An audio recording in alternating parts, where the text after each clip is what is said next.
Okay, welcome everybody to another episode of the Frogcast where we talk about all things combo. And actually, this week we're going to talk about something that is tangential to the ritual of combo, which is tobacco, sacred medicinal tobacco. And we have a very special guest, Annelene Sillet, and she is a Venezuelan born, Canadian based physiotherapist and sacred medicine educator who bridges ancestral wisdom with modern science.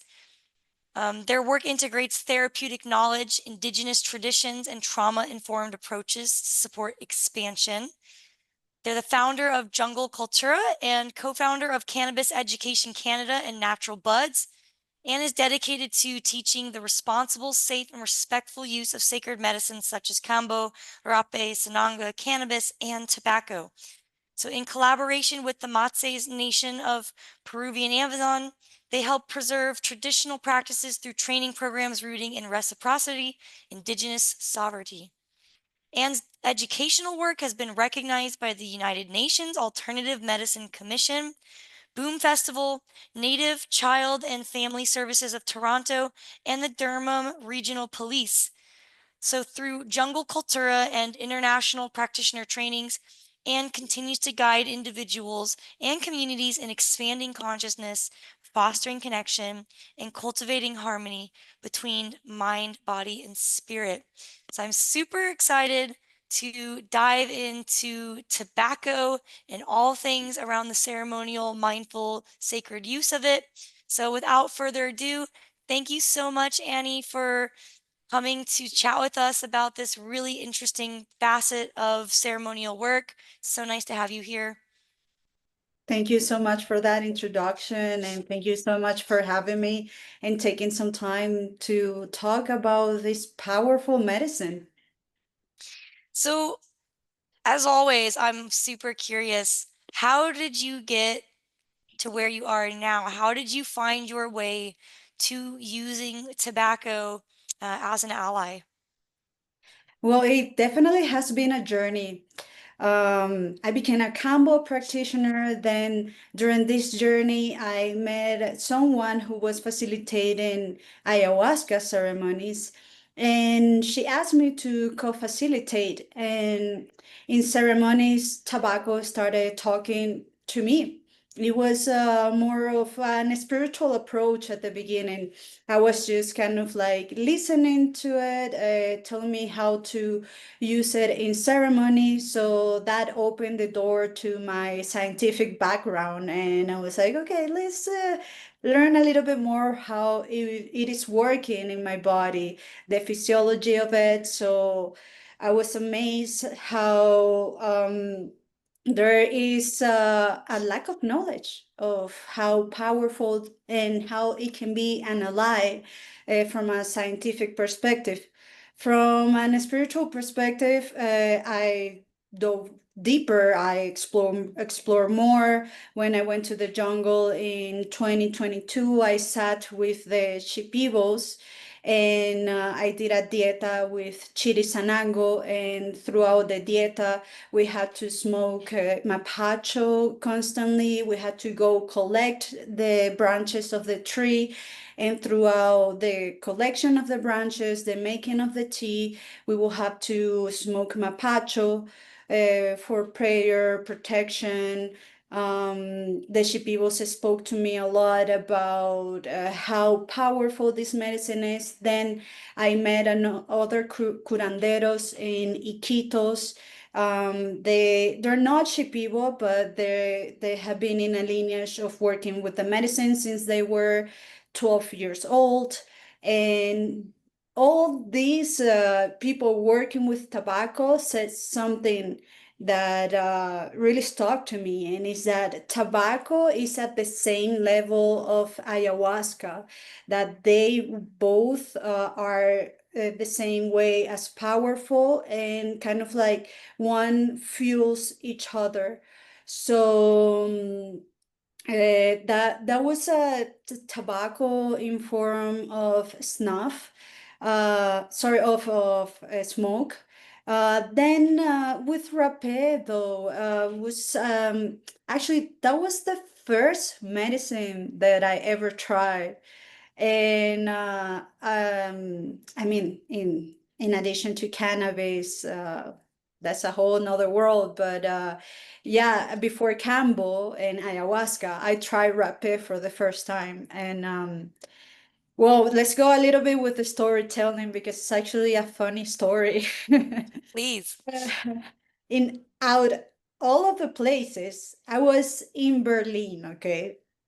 So I was with my best friend. We were traveling, and her cousin had this medicine, and she was like, "You know what? I'm never gonna use this. A shaman gifted this to me. You guys want to try it?" At that time, I was very involved with meditation and mindfulness, and so I was like, "Okay, yeah." I did some research, and my friend and I did some research. We saw that you want to be mindful when you use it. You want to have an intention. At that time, I was taking SSRIs. So I wanted to be mindful of any contraindication with medication, if there was any. Mind you, I didn't know anything at that time about this kind of sacred medicines. So we decided to do rapé. We didn't have a tepi, okay? So this was we grabbed a straw, a bending straw, and Hmm. that was my first experience. Thank God for that. I had a really clear message at that time, and he said you can now stop the SSRIs, and so I did. I'm not suggesting anything here. I'm just sharing my story. And rapé was an ally to that transition. And after that, that opened the door to ayahuasca, to Kambo. And I did a dieta with rapé where I sat with it every day in the morning and at night. And it was very grounding. I feel that it gave me a powerful relationship with the medicine where I didn't like after I finished that dieta, it was like but rapé became my best friend. I really learned how to listen to it. It wasn't, there was no dependency on it. I actually stopped for 6 months after that. Then I slowly integrated back. Again, during that time, I was researching a lot about rapé, about tobacco as well. I connected with the catuquinas as well.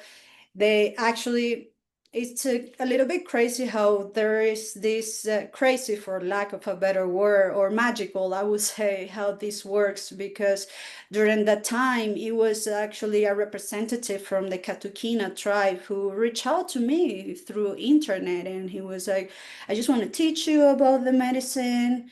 And well, we started developing this relationship even when I was having a break from the medicine because I did this dieta. So this brings the perspective, or what I learned from that is that there are many ways to have a relationship with the medicine. Consuming it is part of it, taking a break is part of it, learning the scientific, reading about it is part of it. And well, later after that, people started approaching me wanting to learn about the medicine from me. And I decided to take on that role of learning what I had researched, the direct experience that I had with the medicine. And here I am today. Wow, what a beautiful journey. It sounds like it just kind of organically unfolded for you. And I definitely know what it's like to do rape out of a bendy straw. Um, I remember when I was in Angamos at the Matses Reserve a year and a half or so ago, watching the Matses do it out of a gasoline pipe, like a plastic gasoline tube. I was like, oh wow, whatever works, I've seen people do it out of like little bullets that typically are used for like snorting drugs. So, yeah. Wow, what an awesome kind of progression of from that first like very kind of casual and odd setting of being in Berlin with this bendy straw, and then opening this door of like, yeah, and the clarity that you got, around that it's time. I'm ready to stand on my own 2 feet and I'm ready to like leave the vortex of depression or, mood stabilization or whatever you were using those medications for. So yeah, thank you for sharing all of that. I have a few questions. So, I mean, in the West, you know, tobacco, it's primarily used as, for smoking, but like, and not in any sort of ritualistic or intentional way. And so it's pretty foreign, I think, for a lot of people to even consider that tobacco could be used in a more ceremonial, or sacred way because it's kind of used as an escapism drug, in a lot of Western cultures. And perhaps actually there is some sort of intuitive medication, self-medication that's happening for people, but they just don't have the awareness to even see it as that. So I'm curious, what are some of these lesser known ways that tobacco is used in the traditional context that are not even on our radar as people in the West? That's a really good question, and I think that you use a really key word there, and is that it's being used as an escapism instead of a relationship. Um, so, in terms of what are the lesser known ways of using the medicine? Well, there are very different ways to using the medicine. Um, The there's this so the Europeans saw that North American indigenous people were using it actually as enemas. So Mm. that is a very different, less known way of using the medicine. So they use it for colitis, they use it for treating cramps, and and actually to resuscitate people as well. They thought that, yeah, with the smoke. So here we're talking about the smoke, but there's also liquid in liquid form. And they created even tools to be able to facilitate it this way. However, this method is totally dead right now. I've been, like I said, I've been to the jungle a bunch of times in the different part of the Amazon jungle, not just in Iquitos. And I always brought this method, and they don't know it. Also in North America, I spoke with North American indigenous people, and they didn't know it. But so again, they don't know the method with the smoke or an actual enema. However, this weekend I was talking to a Shipibo elder, a Shipibo knowledge keeper from, he's in Contamana, and he told me that another very less known way of using the medicine, and is that they have this. So there's this kind of paste called ampiri, that is a black paste that forms in the pipe when you smoke tobacco. So they take that paste, they mix it with water, and they put it in the anus and or in the vagina. And so he was very mindful of the way that he was trying to share this ancient tradition that is no longer practiced either, because the reasons for them to do this was, in the anus it was for people who were gay, for men, or yeah, men who were Oh, gay. Yeah, interesting. and in the vagina for women who were unfaithful. So Oh, yeah, he knows that I am gay, so he was completely, mindful and kind of like, this is not practice anymore. I'm just sharing traditional wisdom. Um, but yeah, those were practices that were done in the Shipibo tradition before. Um, Now, though, I would say that there are other ways to work with the medicine that are less known, and there are still being practiced. And one of them is the tobacco eye drops. I Whoa. find medicine fascinating, honestly. Um, I would say it is similar to Sananga, but you can definitely feel the difference. You can feel the spirit of tobacco. You can feel the grandfather energy. Um, Again, all medicines are different for everyone, and not every session is the same. But on a general basis, I found that the tobacco eye drops last a little longer than Sananga. So that helps you go a little deeper. Um, for me, it stings a little more. For other people, they say that it's at the same level of Sananga. But yeah, it took me a little while to be able to find them. I've been looking for them for I heard about them about like 4 years ago, and just this year I was able to find someone who actually works with it in Iquitos. Um, so yeah, that's another lesser known way of using the medicine. It works for any kind of eye vision, eye problems. It helps without glaucoma as well, cataracts. The shaman that I met that uses the medicine said that his nephew was experiencing a lot of anger, and he used the medicine on his nephew for a week, and he was a lot more calm. So it seems like it helps to regulate anger or release anger. Yeah. Wow, fascinating. I've never even heard of tobacco eye drops, and yeah, I'm so curious.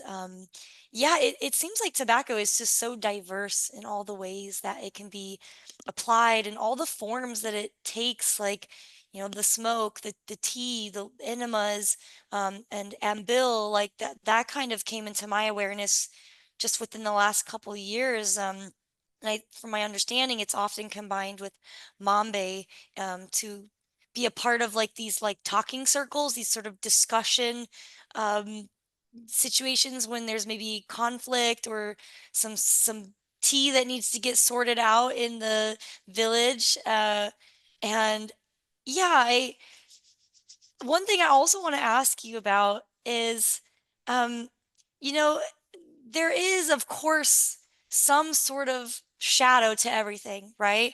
And for some people, for a lot of people, they find that the addictive aspects of tobacco can be detrimental to their lives. So I wanted to kind of open up conversation about addiction and, escapism and toxicity and things like that, like the sort of dark aspects and your interpretation of all of that. That's a really good question. The first thing that comes to my mind when we talk about this is that people are usually thinking of commercial products. So usually all these products, whether it is cigarettes or pallets or even the snuff tobacco that is not wrapped, there's another kind of snuff tobacco that is commercial. They all have additives, and that's where the chemicals rely, and a lot of the harmful components that are detrimental for the body. With that being said, though, we're talking about addiction. Well, what we want to be mindful of is about the relationship, because addiction is something that can happen with even scrolling on Instagram. The release of serotonin, okay, that is happening with the giving likes, with the access to information in 5 seconds. So, yes, there's a release of serotonin with the consumption of tobacco. So there is with chocolate. So there is with many things. So again, what we want to be mindful is the relationship that we're having with it. I think that this is a good moment to also debunk the myth of nicotine, okay? Because people always link nicotine to addiction or nicotine to cancer. So I think that is important to educate the people that this is an entire myth. Nicotine is actually beneficial for the body. We have nicotinic receptors that are being studied for immunization to boost your immune system, and but it's now being recognized for helping inflammation, focus. Many of the medications that are used for schizophrenia hit the nicotine receptors, and I have like the majority of the people around me who uses frappe, they use it to treat ADHD. It helps them focus. So again, it's the story that we're kind of like telling ourselves, because we have the opportunity to use this plant mindfully, and maybe some people do need to use it every day to help symptoms of ADHD, but then you have a pill that you can use every day, and have a little bit of more side effects than using rapé. And so it's knowing how to listen to your body, when to stop. I feel that even for people who are using it for to treat ADHD, when people who are really honest to themselves and they use it on a daily basis, they sometimes say for 2 days or for 3 days or even a week, you know what, my body needs to take some rest. And that's where the answer or the magic relies on being able to be honest and face what your body is experiencing, and not kind of like craving the experience that you had at some point. And that is my upbringing with it, that it can be addictive, as many things in life it can, for sure.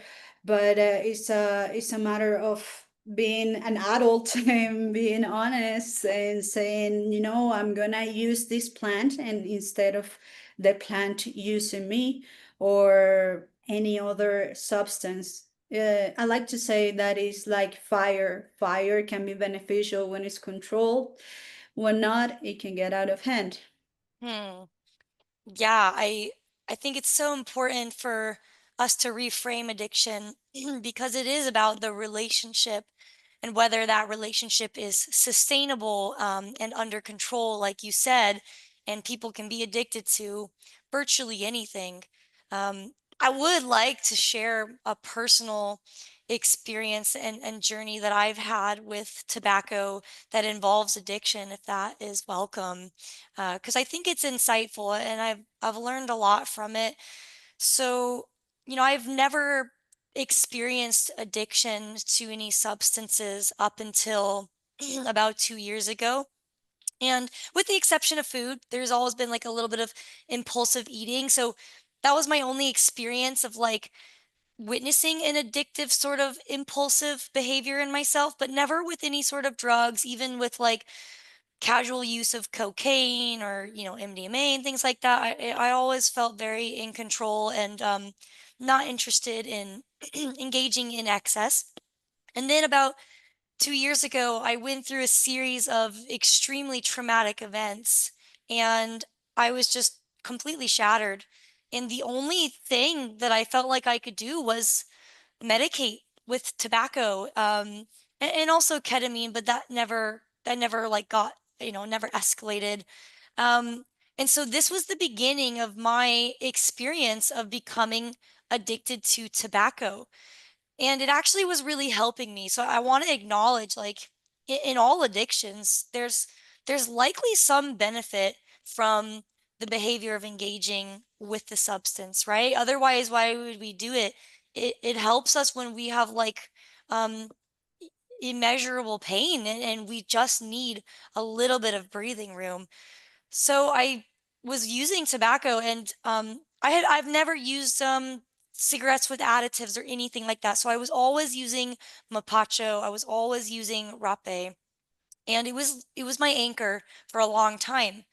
And then as I started to kind of piece my life back together and pick up the shattered parts, um, and heal, I still continued to use tobacco.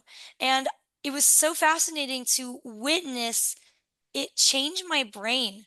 Like suddenly, I went from not really having much interest in tobacco or addictive tendencies to noticing that small cues would create these cravings in me. For example, seeing someone smoking on a television show, or seeing someone else smoking, or even seeing a piece of trash on the ground that looked like a Mapacho cigarette.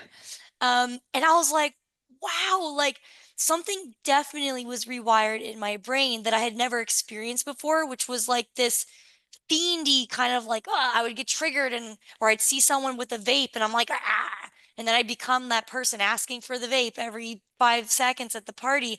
Um, I just hadn't experienced that before. So for me, that showed me, at least personally, that there definitely is a biochemical tendency, or invitation at the least, to slip into with certain substances. And I do think nicotine has more risk of that than other substances, just because of how it works in our neurochemistry. And then trying to quit using tobacco, man, it's been such a journey. And witnessing myself, like when I do cave and give into it, the excuses that I make, the lies that I tell myself in order to justify smoking that mapacho, or doing that hape. And I know for me, and where my health is at and my sensitivity just in my chronic, health management, there's definitely been a lot of impact on my overall health, from regular use of tobacco, specifically around like fatigue.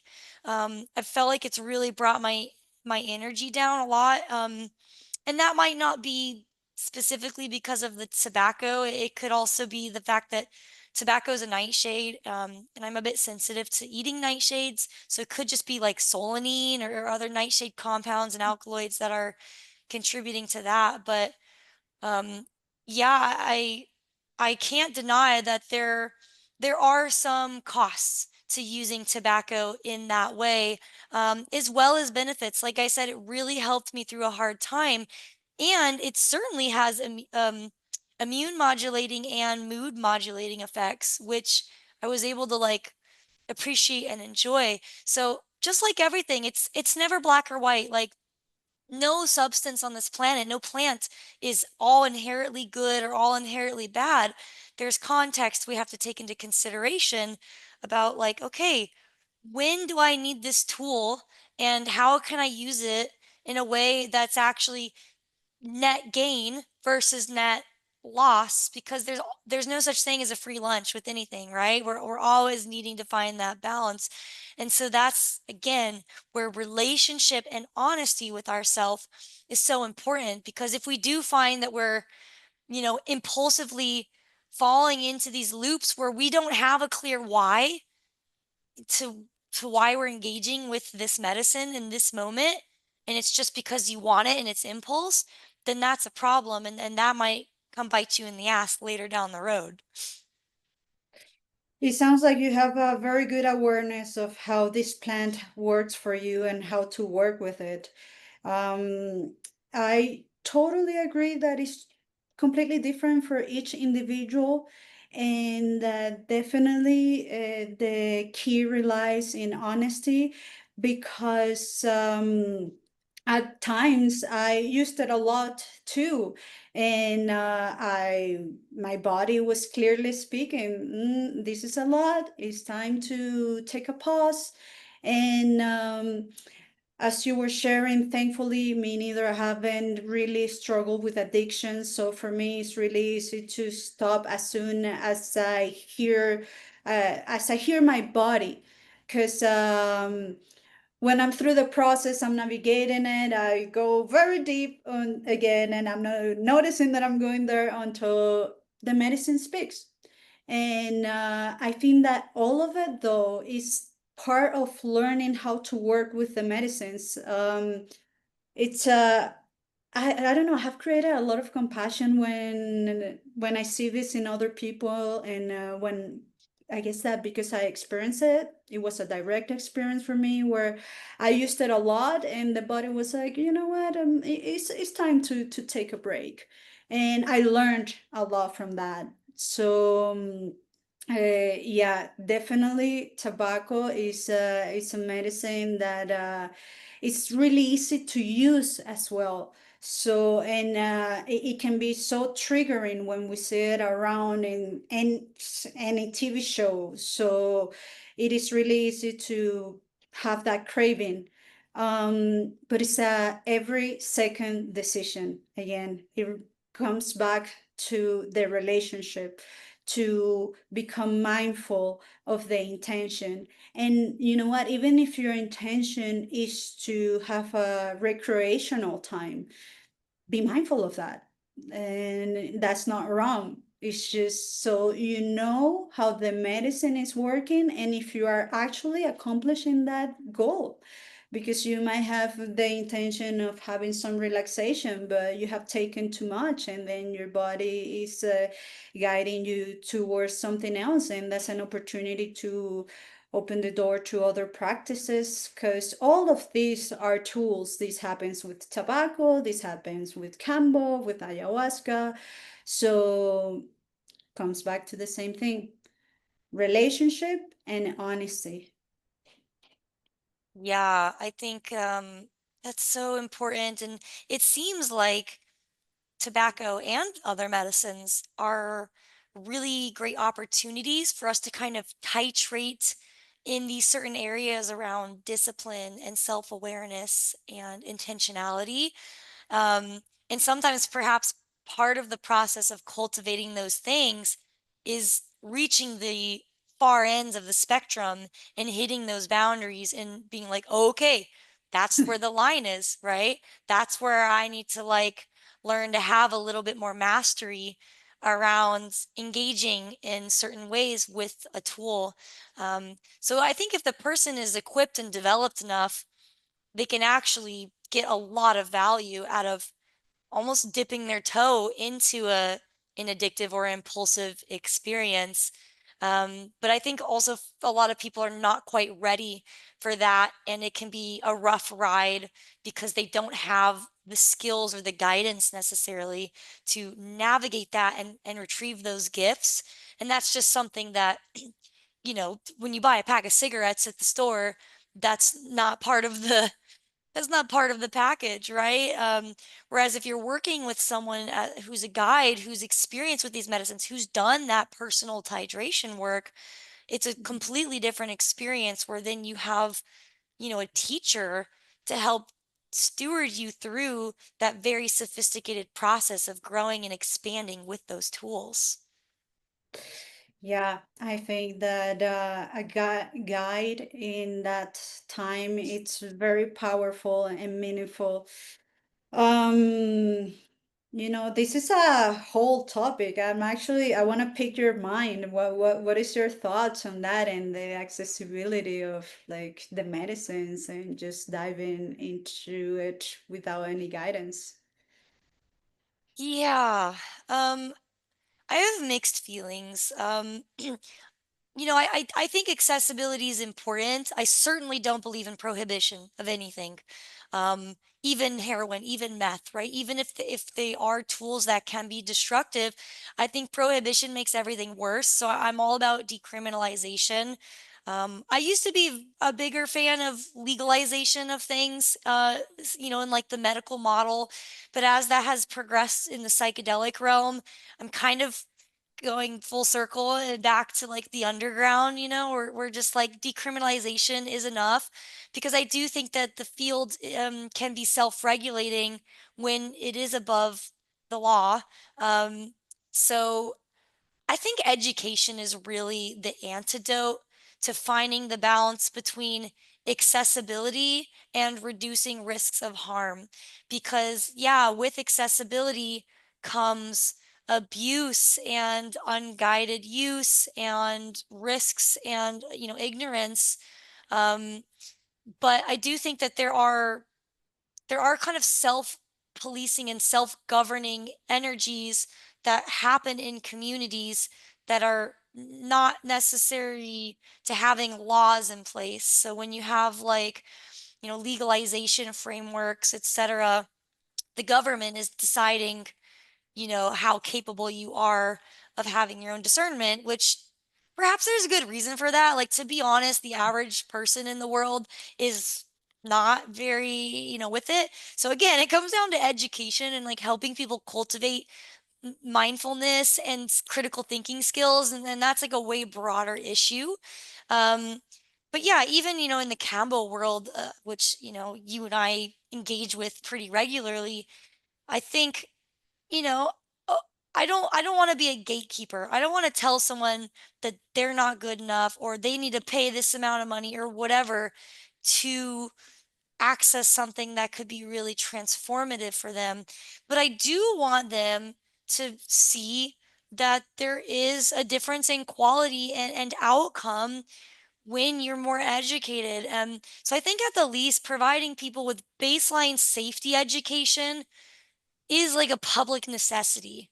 And then anything above that, as far as like skills and nuanced information about holding space or like using mindfulness to navigate and then create these gifts for yourself, those are not basic necessities. Those are things that people have to work for, and there has to be an exchange because that's not about necessarily harm reduction at that point. That's about optimizing the experience.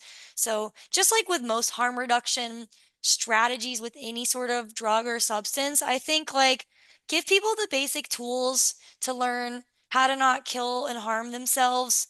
Um, and then, the refining techniques, people need to like step up and take those seriously, and hopefully we can inspire people to want to do a good job of using these tools, of guiding others with these tools, so that it's not just about keeping people from dying, it's about actually doing really good quality work in the world. Totally.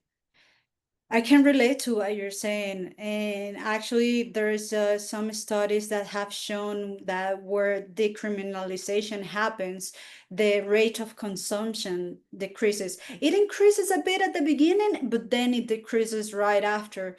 So I can relate a lot to what you're saying. And education is key. Harm reduction.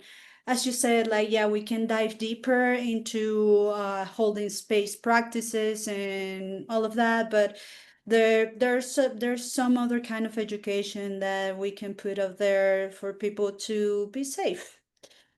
Yeah, and well, and this with tobacco again, it is unfortunate the kind of education that we're getting out there by the masses, but it's like, again, nicotine causes cancer. That's the very first thing that we are hearing everywhere. I'm quite happy now, though, that the wellness community is starting to acknowledge the tobacco and nicotine as an ally. That's something that's been coming up like for the last couple of years. So that is a win for us, but it kind of like feels that is mirroring the cannabis situation in the 60s, that it was the devil's lettuce, and now we are using it for medical purposes.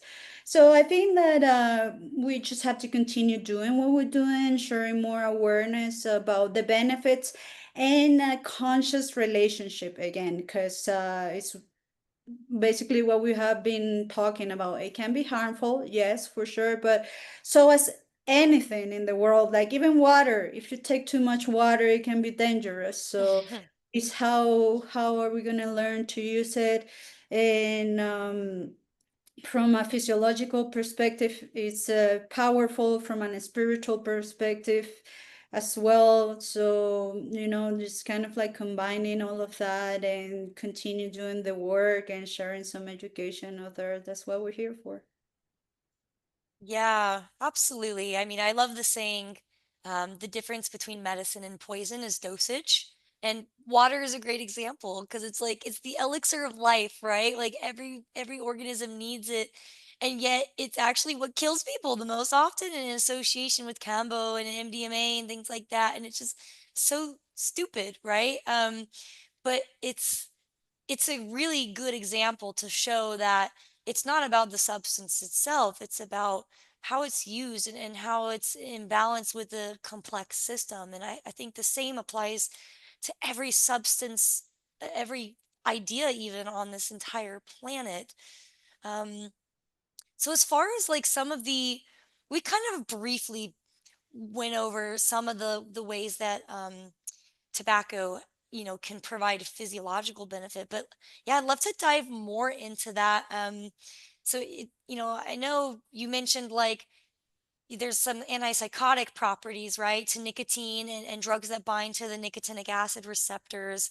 And there's definitely immune modulation that happens and probably antimicrobial properties as well, because I know they'll sometimes spray tobacco um, water or tea on crops to use as a deterrent for insects and stuff like that. That's a lot less toxic than some of these other pesticides.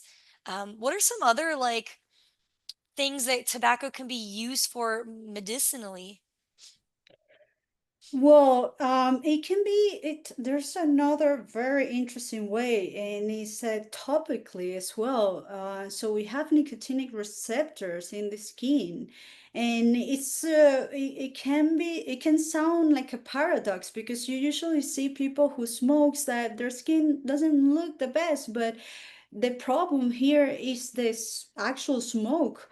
But when we use the tobacco in patches, or even creams or oil infused, it can help with the health of the skin and with healing wounds as well. So, and to treat infections as well, they can either put a tobacco leaf on top of the wound and then they put a cloth on top, jungle way, very practical. And that can help with as an antibacterial medicine. So I would say that that is another interesting, lesser known way of using it. For me, I would say I will emphasize in the mood stabilization aspect of it. I find that fascinating. And well, you can see that a lot of people, again, I'm gonna reframe people living with schizophrenia, they usually are chronic smokers and they're just Hmm. trying to self-medicate without even knowing it.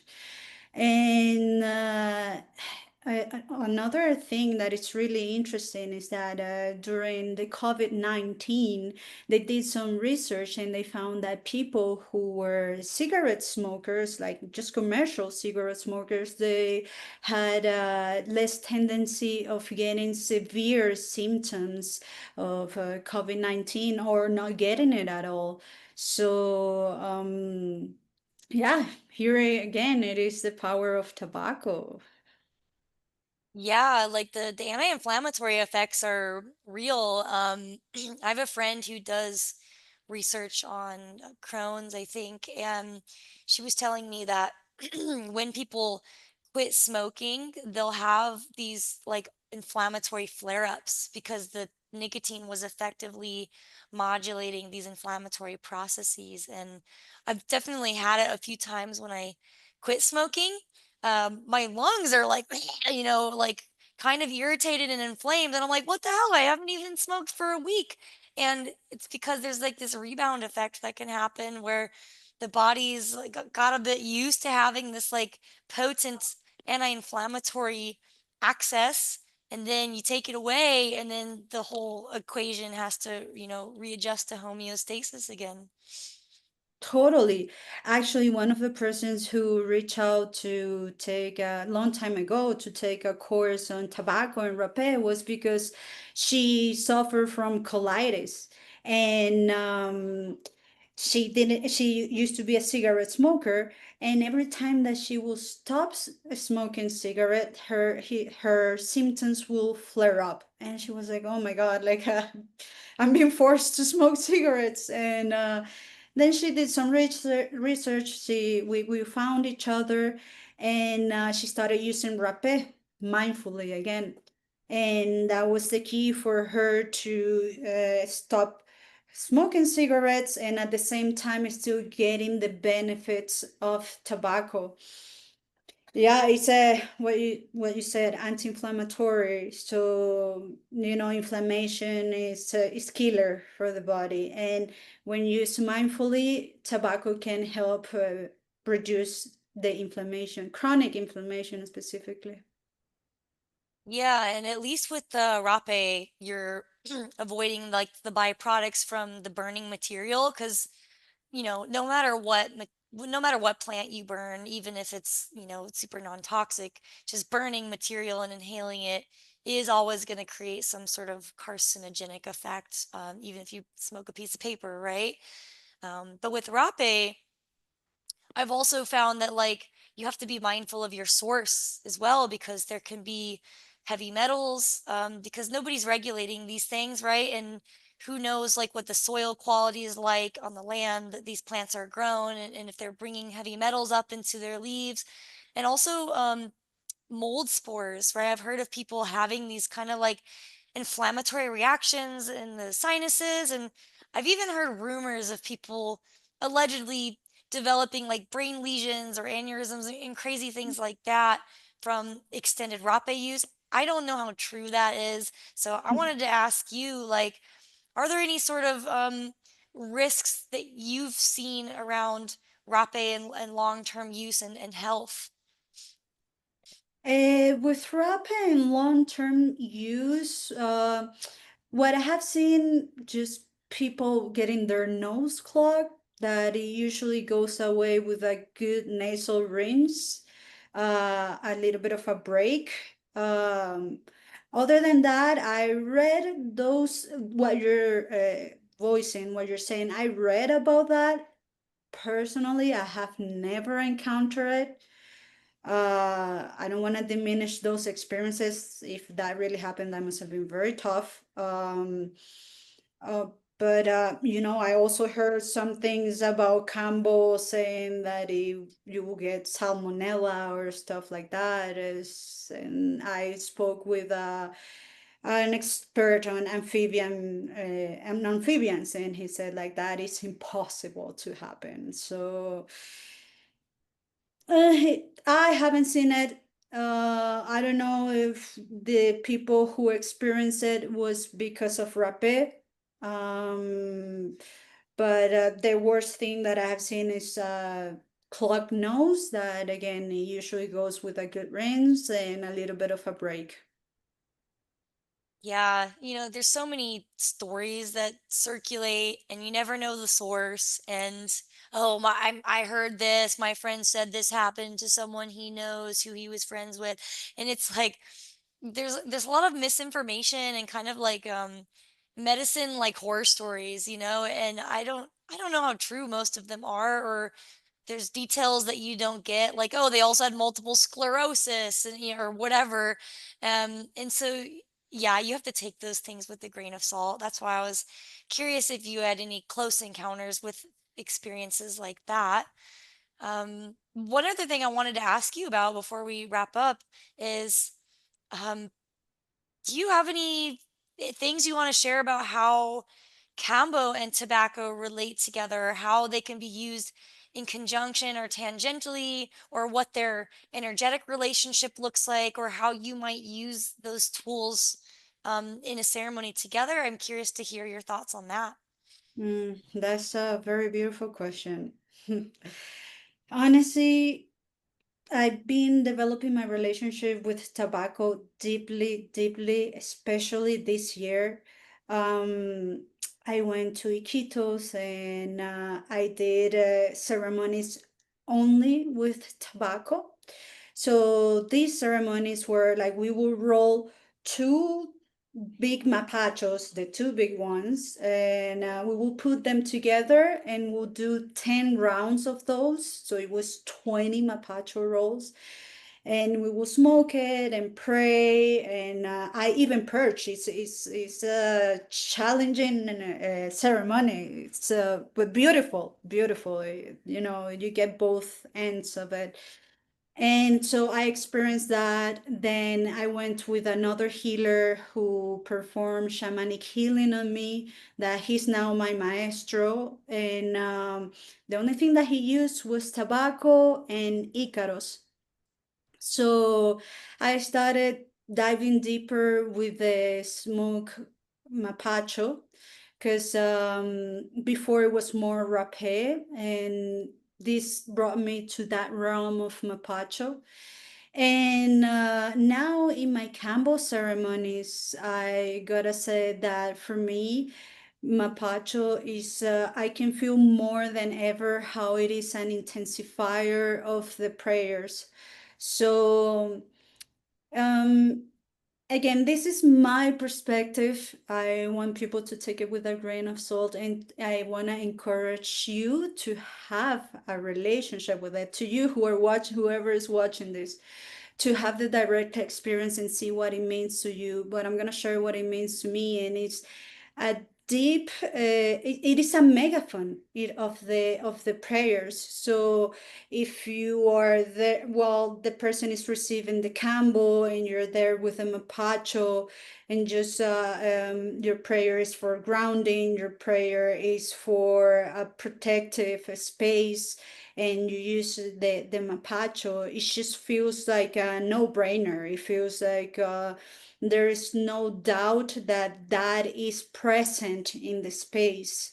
And in addition to that, is the combination of the tobacco with the singing and the releasing that the Kambo or the expansion is not always releasing. It can be many things, but it just makes it intensifies that energy and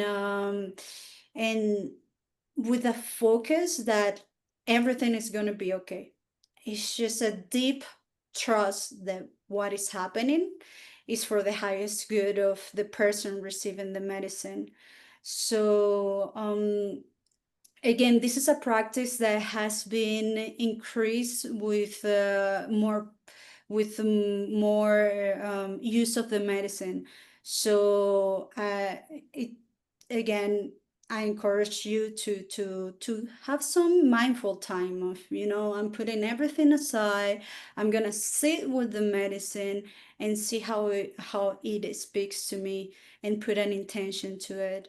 The other way that it works, that I feel that works with ceremony, is to create something that is called arcana, that is kind of like a shield. Well, it comes back to protection again. It's a shield of the space. It's a shield of for the lessons gained, and tobacco facilitates this interaction, this energy that is happening. You know, I'm getting the chills as I speak about it, and yeah, it's it's art. It's a practice. It's definitely a practice. Yeah, I'm a big fan of using Hape before Kambo to really kind of help ground someone into their center and just help them like ease into the ceremonial space, as well as Sananga. I used Sananga before, which I know not every practitioner does, but I actually have data in this study that I'm attempting to publish. It's a whole thing. I'm on my fifth rejection now, but it's moving along. But I actually have statistically significant data that shows that doing Hape within close proximity of Kambo within that ceremony, whether it's before or after, we didn't really look that deeply, but it does actually augment the psychological outcomes and increases the psychospiritual effects that we are seeing as a result of them participating in the ceremony. And this is, like I said, statistically significant. So, part of what we wanted to do with the study was to kind of like look at all these different elements of a Kambo ritual and start to identify which ones had actual data evidence to support their use. Like, okay, like this practice actually has a beneficial outcome. So yeah, I'm excited to explore deeper into kind of that synergy between rape and tobacco, um, even just on like a more clinical level.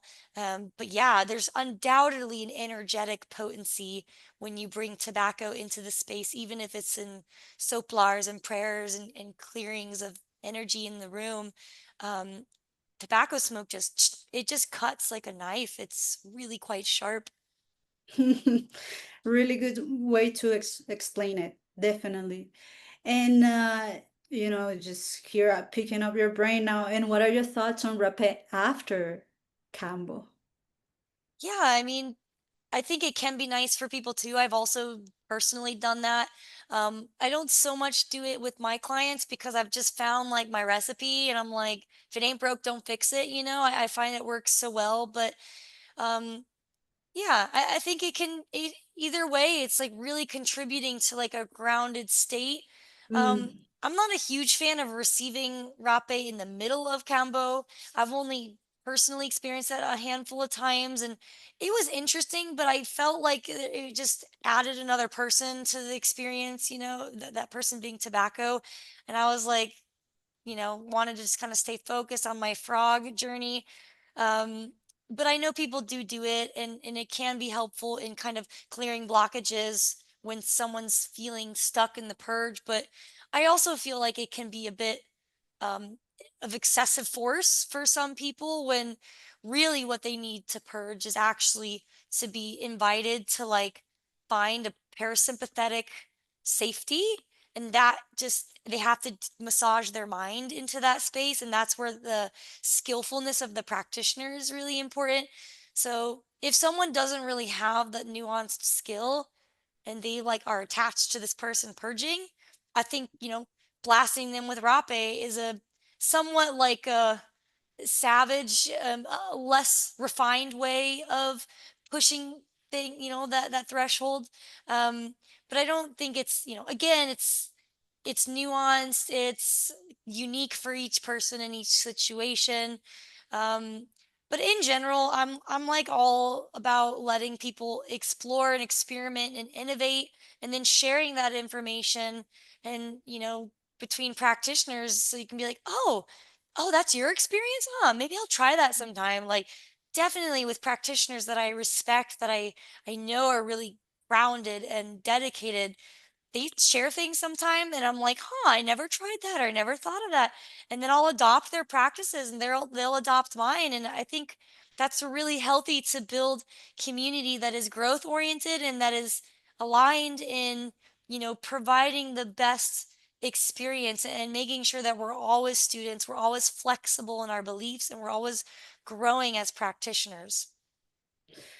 Totally agree with that. I mean, honestly, for us in the Western world, it's a very new thing. They have been practicing in the jungle forever, but we have a different conditions, we're different people. So it is very valuable to be able to build community and share experiences.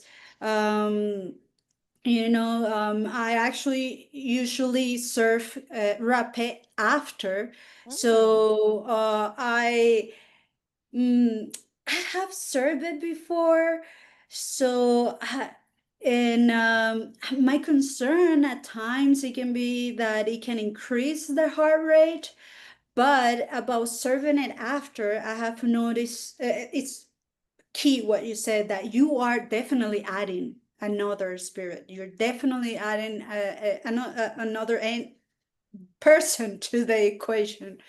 So I even for myself, when I self-serve, sometimes at the end I'm like, you know what? I just want to stay with my frog. I don't need rapé right now. So I guess that it's just there's no one single equation. Mhm. Every situation is unique, and this is where also intuition comes from. It's for me, it's a little bit weird talking about it because again, the scientific mind is like, what is this of intuition, you know? But it's definitely a thing. There's magic in this, or for me at least, I noticed that it's a thing, and a lot of times it's listening to the intuition and seeing when is the most appropriate time to use rapé or to even use it at all, I guess. Yeah, 100%. It's, discernment, awareness, deep listening. These things are far more applicable to many things, more so than just tobacco. But these key principles, I think, are really important when it comes to healing and using healing tools. Yeah, yeah.